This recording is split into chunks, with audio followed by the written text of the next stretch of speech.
At present अभी जब हम बैठे हैं 24 मीटर हम अंदर पहुंच चुके हैं, जो मेरे हिसाब से बहुत अच्छी स्थिति है। तो हम सोचते हैं कि अगले 30 से 35 मीटर और हम अंदर जाएंगे तो हमें ब्रेक थ्रू मिल जाएगा। मजदूर हैं, हमारे भाई हैं, वो एक एस्टिमेटेड डिस्टेंस बता रहे हैं कि वो यहाँ पर खड़े हैं, लेकिन हमें एग्जैक्टली नहीं पता पड़ पा रहा है कि वो एग्जैक्टली कहाँ पर है। हम उसमें कोई हड़बड़ी नहीं चाहते हैं क्योंकि यहाँ पर 40 जानों का मामला। आप लोग उत्सुक होंगे कि अभी और क्या कार्रवाई की जा रही है, किस पोजीशन पे हम वहाँ पहुंचे हैं। जैसे मैंने आपको पिछले दिन बताया कि कार्य हमारा स्टार्ट हो चुका था, करीब 5 से 6 मीटर की खनन उस पर हो चुका था। तो एट प्रेजेंट अभी जब हम बैठे हैं 24 मीटर हम अंदर पहुंच चुके हैं, जो मेरे हिसाब से बहुत अच्छी स्थिति है। और हम कोशिश कर रहे हैं कि जल्द से जल्द दूसरे छोर को हम पकड़ के वहाँ पर जा सकें। और जैसा कल मैंने बताया था आपको कि जो मशीन काम करी, इसकी भी रिडंडेंसी के लिए हम लोग आज एक और मशीन को एयरलिफ्ट कर रहे हैं, वो इंदौर से हमारे पास आएगी।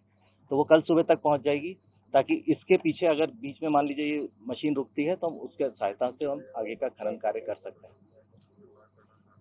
अगर आपको कुछ पूछना है, 2-3 क्वेश्चन हुआ है क्या सर? बिकॉज अगर रेट देखें तो लगभग 24 घंटे में लगभग 22 से 24 मीटर, 1 मीटर पर आवर जा रहा है। ये क्या शायद बीच में? देखिए, इसकी प्रक्रिया ऐसे होती है कि 6-6 मीटर के पाइप है।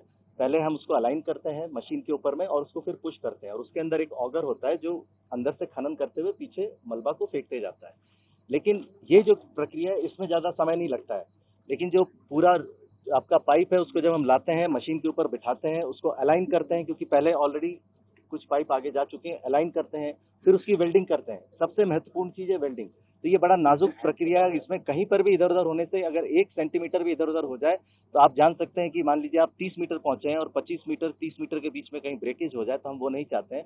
तो हम उसको अच्छी तरह से इंश्योर कर लेते हैं कि वो चीज़ ठीक हो जाए। तो इसके लिए उसमें टाइम लगता है, तो हम इंश्योर कर रहे हैं। तो ये जो आप रेट जो मैंने बोला था वो एक आइडियल रेट होता है, लेकिन जो हम अचीव कर रहे हैं, आपने ठीक बताया, 1 से 2 मीटर ही अचीव कर पा रहे हैं।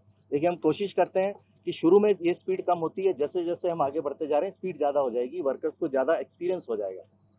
और जहाँ पे जो वेल्डिंग की प्रक्रिया चल रही है, तो हमने इंश्योर किया है कि 4 से 5 वेल्डर एक साथ कार्य कर सकें। कुछ कटिंग हो तो वो भी हो सकती है, तो साइमल्टेनियसली सारी प्रक्रिया एक साथ जैसे मैंने आपको बताया, करीब हमने 24 मीटर की दूरी ऑलरेडी हम उस पर पहुंच चुके हैं। तो हम सोचते हैं कि अगले 30 से 35 मीटर और हम अंदर जाएंगे तो हमें ब्रेक थ्रू मिल जाएगा। लेकिन हमारा होपफुल ये भी है, यू नेवर नो, उसके पहले भी शायद हमको ब्रेक थ्रू मिल सकता है, क्योंकि उस साइड जो फंसे हुए मजदूर हैं, हमारे भाई हैं, वो एक एस्टिमेटेड डिस्टेंस बता रहे हैं कि वो यहाँ पर खड़े हैं, लेकिन हमें एग्जैक्टली नहीं पता पड़ पा रहा है कि वो एग्जैक्टली कहाँ पर है। एक जो चेनेज होता है उससे हम अनुमान लगा सकते हैं कि वो करीब हम जहाँ खड़े हैं वहाँ से 60 मीटर है। तो 60 में 24 हो गया, तो आप मान लीजिए और कितने मीटर आप बाकी है, तो वो हम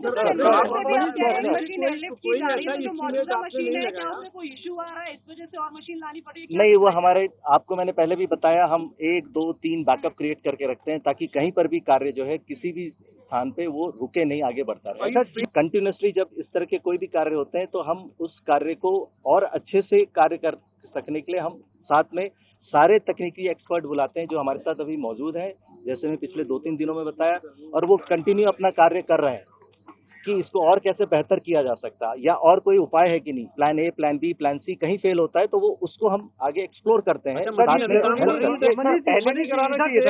पहले से भी करा रहे हैं, उसको और इन्फोर्स करने के लिए जो हमने एक स्ट्रैटेजी ली है, उसको स्ट्रैटेजी सही जाने, उसको री इन्फोर्स करते हैं, ताकि ये ना लगे हमको बीच में कि जो हमने डिसीजन लिया है, जो हमने फैसला लिया वो गलत साबित ना हो। तो इसको हम री इन्फोर्स करते हैं। मशीन चल रही है, आप यहाँ से आवाज भी सुन सकते हैं, जो कंटिन्यूस आवाज आपको सुनाई दे रही है मशीन की। दूसरा, एक और इसमें बड़ी टेक्निकल और बड़ी नाजुक चीज होती है कि ये मशीन डीजल से चलती है और वो इनक्लोज्ड एरिया है, तो वहां पर हमको बीच बीच में उसको वेंटिलेशन के लिए भी, आप देख रहे हैं कंप्रेसर चल रहा है और उससे वेंटिलेशन भी की जाती है, क्योंकि अंदर जितनी जो मशीनें चलती है जनरली डीजल की नहीं होनी चाहिए, लेकिन जो चल रही है वो डीजल की है, हमको मजबूरी में वो चलाना पड़ रहा है और उसका वेंटिलेशन भी कंटिन्यूसली करना पड़ रहा है। तो जब वेंटिलेशन होता है और जब मशीनें चलती है तो अंदर एक वाइब्रेशन क्रिएट होता है, उससे भी अंदर का जो इक्विलिब्रियम जो अभी तक बन गया है उसके भी विस्थापित होने की समस्या या संभावना उत्पन्न हो सकती है। तो वो भी हम ध्यान में रखते हुए, जो आप स्पीड की बात करते हैं, ये सारी चीज़ों को ध्यान में रखते हुए हम एक ऑप्टिमम स्पीड में चलने की कोशिश करते हैं। हम उसमें कोई हड़बड़ी नहीं चाहते हैं, क्योंकि यहाँ पर 40 जानों का मामला है।